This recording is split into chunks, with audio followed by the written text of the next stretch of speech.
अच्छी सास वो नहीं होती जो सिर्फ घर संभाले, बल्कि अच्छी सास वो होती है जो रिश्ते संभालना जानती है। जब एक लड़की अपना घर छोड़कर नए घर आती है तो उसे सिर्फ नया कमरा नहीं मिलता, बल्कि एक नई जिंदगी मिलती है। नए लोग, नई आदतें और नया माहौल, सब कुछ उसके लिए अजनबी होता है।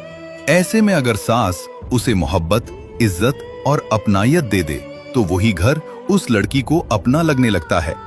एक अच्छी सास बहू को सिर्फ जिम्मेदारी नहीं समझती, बल्कि उसे अपने बेटे की खुशी और अपने घर की बरकत समझती है।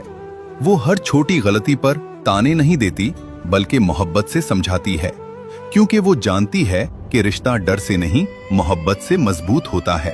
और सच तो ये है, हर बहू सिर्फ इज्जत और अपनायत चाहती है। जब सास बहू को बेटी जैसा एहसास दे तो घर में सुकून खुद आ जाता है, क्योंकि जिस घर में औरतें एक दूसरे को समझ लें, वहां लड़ाइयां कम और मोहब्बत ज्यादा होती है।